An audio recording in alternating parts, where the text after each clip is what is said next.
Ayan mga ka-fishing, Miguel Love shoutout sa inyong lahat dyan. At nandito tayo sa tabing dagat ngayon at kukuha tayo ng talbos ng kangkong.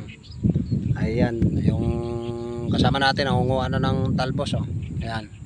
So, Miguel Love shoutout sa inyo. So lahat doon sa nag-comment sa video ko, doon sa masakit ang paa natin sa Rayuma, maraming salamat sa inyong pag-comment doon. So sinunod ko naman lahat. So ito ang maganda mga ka-fishing. Dahil maganda naman yung mga kinument. So kaya napunta tayo rito sa dagat para mag-relax at i-relax ang ating paa. Ayan na mga ka-fishing, medyo okay na rin. Yung medyo, kaso nga lang medyo maga pa. Kita nyo guys mga ka-fishing, pantay pa yung ano, medyo maga pa. Pero in-exercise na natin yan para hindi masana yung sakit nating Rayuma. Mahirap na magkasakit na Rayuma pala. Grabe. So maraming salamat dun sa nag-comment. Miguel Love shoutout sa una-unang nag-comment at ang iba ay tumawag pa. Kay Dondon Relox Rolyon, Miguel Love shoutout sa iyo. Maraming salamat sa pagtawag mo sa akin, sa pagbigay ng impormasyon tungkol dun sa gamot. So thank you very much.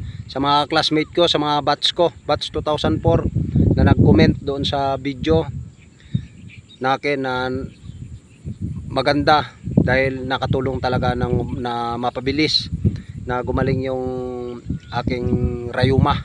Yan, bata pa tayo, may Rayuma na. So ganun talaga ang buhay, mana-mana yan eh. So mga kabats, maraming salamat. Sana ay patuloy kayo mag-share, mag-like ng video ko para masuportahan din natin yung iba nating mga kababayan dyan. So thank you very much talaga sa nag-comment, sa nagbigay ng kunting komento para mas mabilis mapagaling yung pamamaga ng paa ko. So thank you very much sa inyo mga bats. Hindi ko na kayo isa-isahin sa sobrang dami nyo na nag-comment. So thank you very much talaga. Basta isa lang masasabi ko sa inyo, maraming salamat at God bless you sa inyo. Ayan, so ngayon medyo nakakalakad na ako ng maganda-ganda. So kaya napunta na ako rito sa dating spot na pinamimiwasan ko mga ka-fishing yan oh. Ayan, kumukuha na ng talbos ng ano. Yung anak ko, kumukuha na ng talbos ng ano, ng kangkong. So i-estimate natin yan kasi bawal ang maraming bawal pala sa pagkain. Lalo na yung mga maalat, reduce tayo roon. Pag may mga sakit kayo na ganito, Rayuma, reduce tayo sa mga maalat na pagkain. At always tubig lang talaga. At talagang napakaganda naman ang mga komento doon sa comment section. So thank you very much sa lahat. So siguro mga next day makakapag-upload na tayo ng maganda-gandang video. Kaya na-miss ko mga ka-fishing. Halos 1 linggo na tiniis ko na masakit ang paa ko. Ngayon medyo makakapag-upload na tayo ng video. Yung YouTube channel natin, Kamata Fishing Adventure.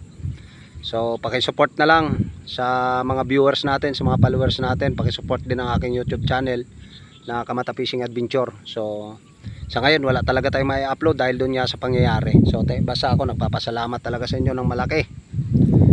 Dahil kahit wala tayong video na i-upload nandyan kayo umaagapay. So nandito nga oh, yan oh. Napakaganda na po.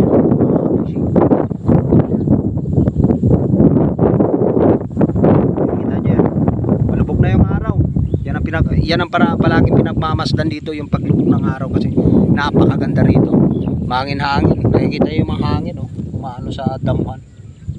Green na green ang mga damo dito mga ka-fishing. Pag ganitong summer time nagtutubuan yung mga damo dito dahil ano yung nahihibas ng kunti yung tubig, natutuyo ng kunti.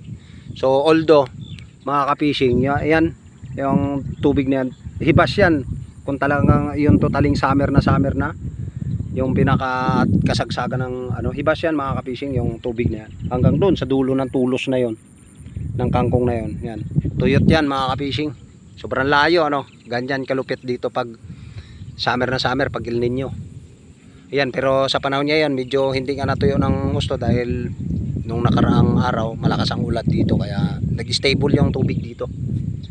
So yun lamang, pag-share and like again ng video natin at patulungan na rin ako sa aking YouTube channel at saka dito sa Facebook account ko. Thank you very much at yun lamang, bye bye. Maraming salamat. God bless. Thank you very much talaga. Bye bye.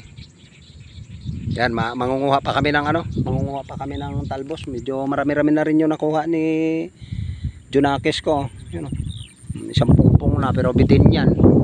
Bitin dahil malalakas din kumain sa mga itong mga Junakis ko, mga fishing. Yung sa mga kakaning yung mga green. Yan. Manang-mana sa tatayan mga kabishing. So ayan,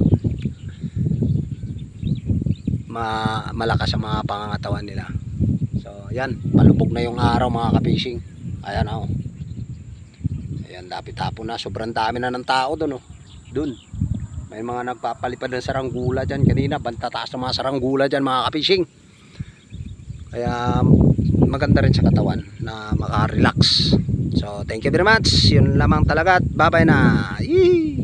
Thank you sa lahat, paki-like and share at paki-follow na lang ako mga ka-fishing. Sa lahat ng mga ngingisda dyan, happy Sunday sa inyong lahat. Bye bye.